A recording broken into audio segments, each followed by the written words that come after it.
Hello दोस्तों। Good morning, नमस्कार। आप सभी का स्वागत है आप सभी के अपने यूट्यूब चैनल परीक्षा की शिक्षा में।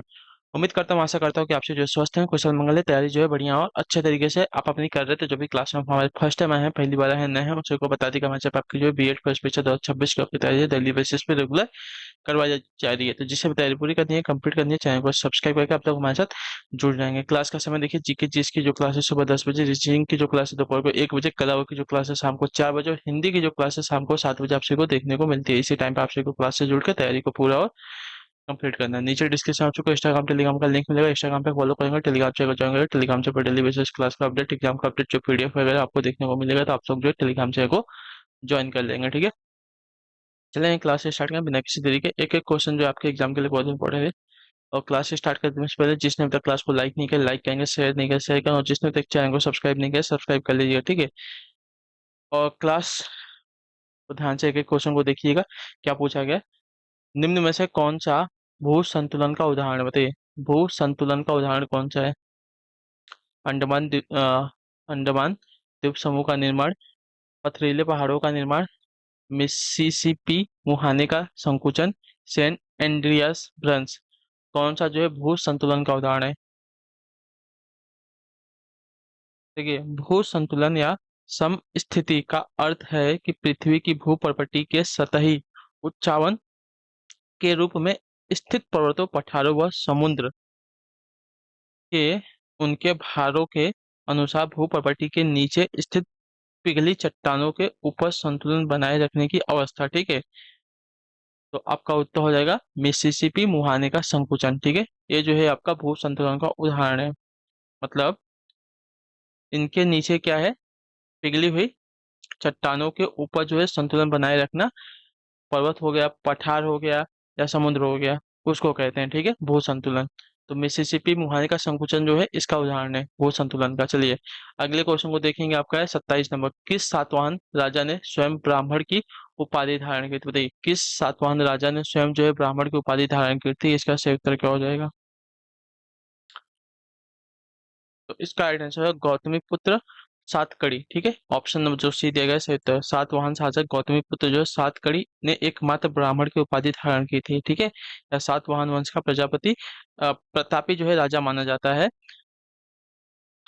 तो ऑप्शन नंबर जो दिया गया है सी वाला विकल्प आपका सही उत्तर होगा। चलिए क्वेश्चन नंबर आपका 28 नंबर है। वैदिक काल में बलि शब्द का क्या अर्थ था? बताइए, वैदिक काल में बलि शब्द का क्या अर्थ है? तो बलि शब्द का अर्थ अगर देखा जाएगा तो आपका सही उत्तर यहाँ पे हो जाएगा साथियों, प्रजा द्वारा शासक को दी गई भेंट को कहते हैं। ठीक है, बलि। तो ऑप्शन नंबर हमारा जो डी दिया गया है राइट आंसर। वैदिक काल में बलि का शब्द है प्रजा द्वारा शासक को दी गई भेंट। ठीक है, क्लियर। चलिए अगले क्वेश्चन को देखेंगे। आपका क्या देगा? 29 कौन एक बौद्ध ग्रंथ में 16 महाजनपद का उल्लेख मिलता है? बताइए, कौन से बौद्ध ग्रंथ में जो है 16 महाजनपद का उल्लेख मिलता है? इसका सही उत्तर हो जाएगा साथियों आपका अंगुत्तराय निकाय में। ठीक है, ऑप्शन नंबर जो आपका ए दिया गया आपका सही उत्तर। बौद्ध ग्रंथ अंगुत्तराय निकाय में जो है 16 महाजनपदों की सूची प्राप्त है। ठीक है, इसी तरह जो है जैन ग्रंथ भगवती सूत्र में भी जो है 16 महाजनपदों का उल्लेख मिलता है। बौद्ध तथा जैन ग्रंथों में वर्णित महाजनपदों में से कुछ जो है गणतंत्रीय व गणराज्य है, परंतु राजतंत्रों की संख्या जो है यहाँ पे अधिक है। चलिए अगले क्वेश्चन को देखेंगे। आपका है 30 नंबर प्रश्न, ध्यान से देखिएगा, बताइएगा सही उत्तर क्या हो जाएगा।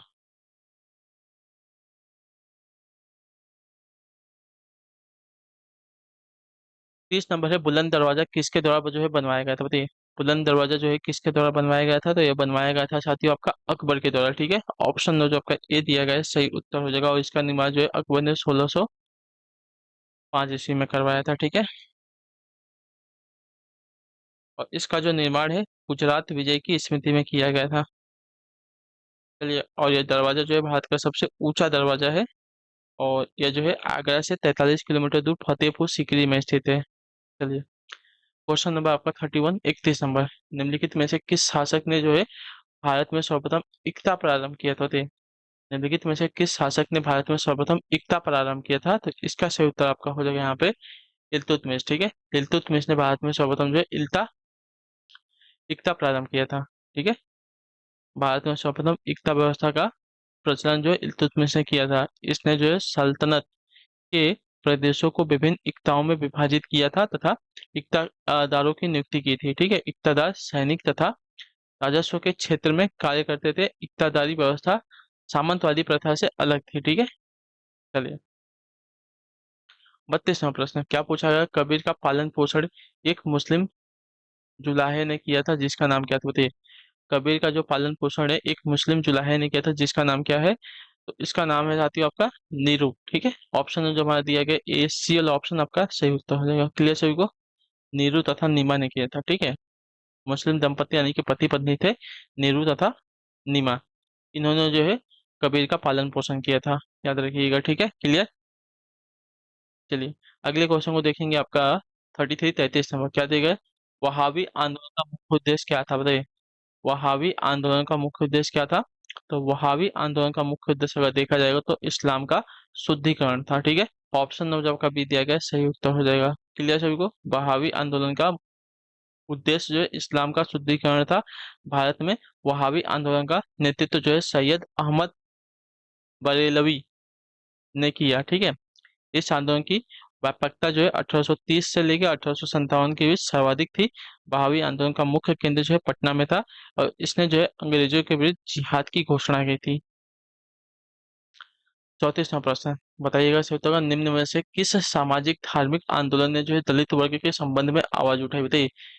किस सामाजिक धार्मिक आंदोलन में दलित वर्ग के संबंध में आवाज उठाई? तो इसका सही उत्तर आपका हो जाएगा साथ ही यहाँ पे सत्यशोधक समाज ने। ठीक है, ऑप्शन नंबर जो डी दिया गया आपका राइट आंसर। सत्यशोधक समाज की स्थापना किसने की थी? तो इसकी जो स्थापना है ज्योतिबा फूले ने की थी। ठीक है,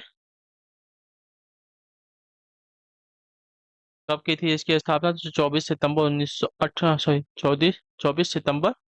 1873 में। ठीक है, पूना में की थी। और सत्यशोधक समाज में ब्राह्मणवादी कर्मकांड का विरोध किया था तथा दलितों के उद्धार के लिए जो है अनेक कार्य किए। ठीक है, सत्यशोधक समाज ने दलितों तथा स्त्रियों की शिक्षा के लिए विशेष प्रयास किया था।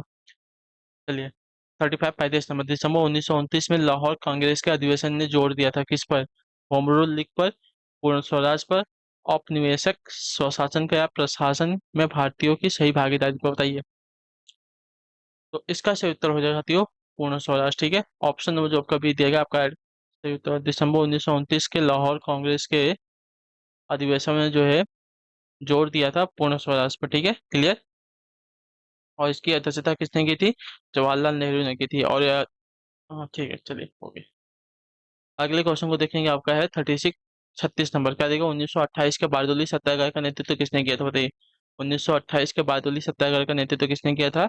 तो इसका सही उत्तर आपका हो जाएगा यहाँ पे बारदोली सत्याग्रह का जो नेतृत्व है गांधी जी के अनुयायियों ने किया था। ठीक है, ऑप्शन जो हमारा ए दिया गया है सही उत्तर। 1928 में गुजरात के सूरत में बारदोली सत्याग्रह किया गया था और इस आंदोलन का नेतृत्व जो है गांधी जी के अनुयायियों ने किया था जिनमें सरदार पटेल की मुख्य भूमिका थी। ठीक है, वैसे तो बारदोली सत्याग्रह सरदार पटेल ने किया था। ठीक है, वल्लभ भाई पटेल ने। चलिए अगले क्वेश्चन की तरफ बढ़ेंगे आपका 37 क्या देगा? गदर पार्टी के संस्थापक कौन था बताइए। गदर पार्टी के संस्थापक कौन थे? तो गदर पार्टी के संस्थापक की अगर बात करेंगे तो लाला हरदयाल। ठीक है, क्लियर। गदर पार्टी की स्थापना आपकी 1913 में हुई थी। कहाँ पे हुई थी ये बात भी याद रखिएगा, संयुक्त राज्य अमेरिका में। संयुक्त राज्य अमेरिका में जो है गदर पार्टी की स्थापना हुई थी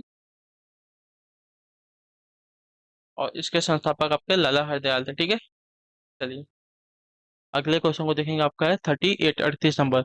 भारतीय प्रेस की स्वतंत्रता का प्रणेता किसे कहा जाता है? भारतीय प्रेस की स्वतंत्रता का प्रणेता किसे कहा जाता है? तो इसका राइट आंसर आपका हो जाएगा साथियों चार्ल्स मेटकॉफ को। ठीक है, ऑप्शन में जो पी दिया गया आपका राइट आंसर। भारतीय समाचार पत्रों का मुक्तिदाता जो है चार्ल्स मेटकॉफ को माना जाता है। 1836 में चार्ल्स मेटकॉफ के बाद जो है लॉर्ड ऑकलैंड गवर्नर बना था। ठीक है, चलिए 39। अभी तक जिसने देखिए क्लास को लाइक नहीं किया होगा लाइक कर दीजिए और जिसने अभी तक शेयर नहीं किया होगा शेयर कर दीजिए। ठीक है, बहुत ही इंपॉर्टेंट है। और कुछ पूछना होगा तो आप लोग नीचे कमेंट करके पूछ सकते हैं। कुछ भी डाउट कुछ भी क्वेश्चन कुछ भी क्वेरी रहेगी तो आप लोग हमें पूछ सकते हैं। ठीक है, लेकिन क्लास को लाइक कर दीजिएगा और चैनल पर पहली बार तो चैनल को सब्सक्राइब कर लिया। जवाहरलाल नेहरू भारतीय राष्ट्रीय कांग्रेस में पहली बार अध्यक्ष कब बने थे बताइए। जवाहरलाल नेहरू जो है भारतीय राष्ट्रीय कांग्रेस में पहली बार अध्यक्ष कब बने थे? तो इसका सही उत्तर आपका हो जाएगा साथियों वर्ष 1929 में। ऑप्शन जो आपका ए दिया गया है राइट आंसर। जवाहरलाल नेहरू जो 1929 में पहली बार कांग्रेस के अध्यक्ष लाहौर अधिवेशन में बने थे। ठीक है, चलिए अगले क्वेश्चन को देखेंगे। आपका है साथियों 40 नंबर। क्या दिया गया है? ध्यान से देखिएगा, उत्तर दीजिएगा। भारत में मानव विकास सूचकांक में समाविष्ट होता है क्या, बताइए। तो राइट आंसर हो जाएगा ये सभी। ठीक है, जीवन प्रत्याशा, शैक्षिक उपलब्धि, प्रति व्यक्ति आय। क्लियर। तो मानव विकास सूचकांक की शुरुआत जो है महबूब उल हक के प्रयास से वर्ष 1990 में हुई। ठीक है, मानव विकास सूचकांक के तीन प्रमुख घटक है: जीवन प्रत्याशा, शैक्षणिक उपलब्धि और प्रति व्यक्ति आय। चलिए क्वेश्चन नंबर है आपका 41, 41 में। क्या जाएगा? भारतीय जीवन बीमा निगम। ठीक है, एलआईसी की स्थापना किस वर्ष हुई थी, बताइए। भारतीय जीवन बीमा निगम यानी कि एलआईसी की जो स्थापना है किस वर्ष हुई थी? तो एलआईसी की स्थापना आपको हुई थी वर्ष 1956 ईस्वी में। ऑप्शन जो भी दिया गया राइट आंसर होगा। ठीक है, भारतीय जीवन बीमा निगम की स्थापना वर्ष 1956 में की गई। यह जो है आमजन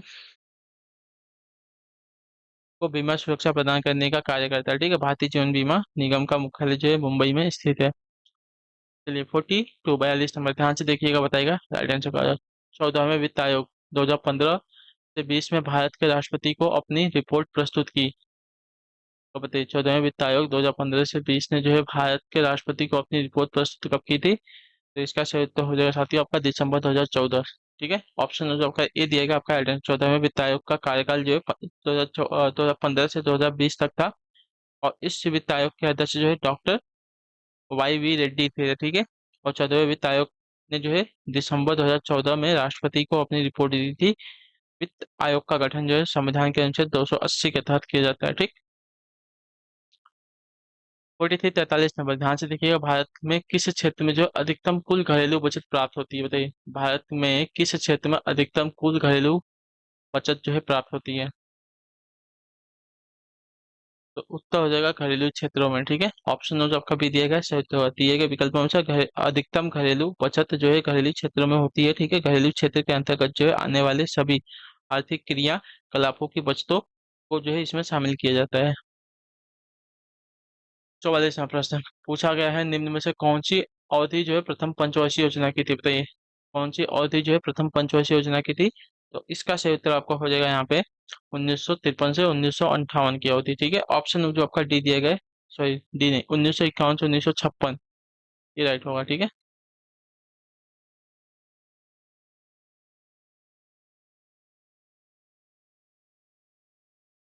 ऑप्शन जो आपका बी दिया गया राइट आंसर होगा। ठीक है, क्लियर सभी को। भारत में प्रथम पंचवर्षीय योजना की जो शुरुआत है 1951 से लेके, अच्छा 1951 में की गई थी और इसकी अवधि 1951 से लेकर 1956 तक थी। ठीक है, प्रथम पंचवर्षीय योजना में मुख्य रूप से जो है बल कृषि के विकास पर जो है दिया गया था। यह योजना जो है हेरोल्ड डॉमर पद्धति पर आधारित थी। चलिए 45, 45 में बताइएगा सर। राष्ट्रीय सांख्यिकी आयोग की स्थापना कब हुई थी? राष्ट्रीय सांख्यिकी आयोग की स्थापना कब हुई थी? तो राष्ट्रीय सांख्यिकी आयोग की स्थापना आपकी देखा जाएगा तो आपका राइट आंसर 12 जुलाई 2006 को हुई थी। ठीक है, ऑप्शन नंबर आपका डी दिया गया आपका राइट आंसर। राष्ट्रीय सांख्यिकी आयोग की स्थापना आपकी थी रंगराजन समिति की अनुशंसा पर 12 जुलाई 2006 में की गई थी। और इसकी स्थापना का उद्देश्य जो है सांख्यिकी आंकड़ों का संग्रह करना है। ठीक है, यह केंद्रीय सांख्यिकी संगठन तथा राष्ट्रीय नमूना सर्वेक्षण संगठन की सहायता करता है। चलिए 46वां प्रश्न, निर्धनता का दुष्चक्र की अवधारणा संबंधित बताइए। निर्धनता का दुष्चक्र की अवधारणा संबंधित है किससे?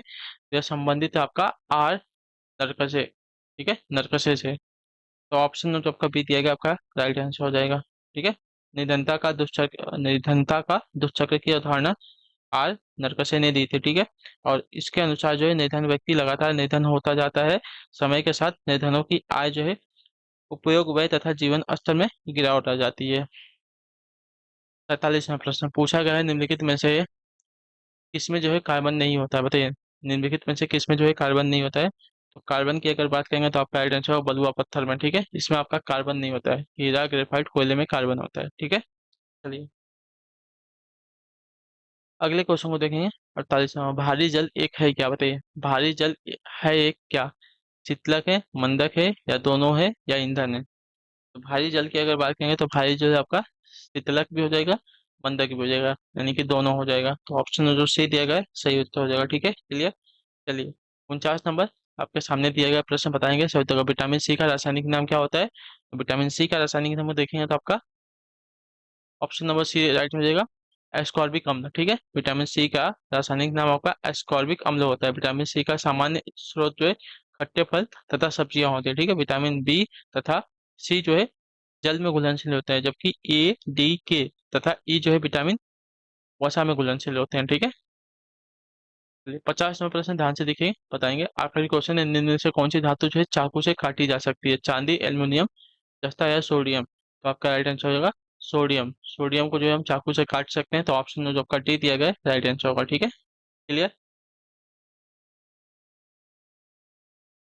चलिए, तो इसी के साथ जो क्लास है आज की यहीं पे पूरी होती है कंप्यूटर। तो उम्मीद करता हूँ आपसे को क्लास जो अच्छी लगी, पसंद अपना जो फीडबैक है क्लास का नीचे कमेंट में। क्लास अच्छी लगी तो लाइक करेंगे, चैनल पहले चैनल को सब्सक्राइब करेंगे। आपसे मिलेंगे हम आपकी अगली क्लास में, तब तक के लिए टाटा बाय बाय, जय हिंद जय भारत। आपसे का क्लास से जुड़ने के लिए बहुत बहुत ही धन्यवाद साथी।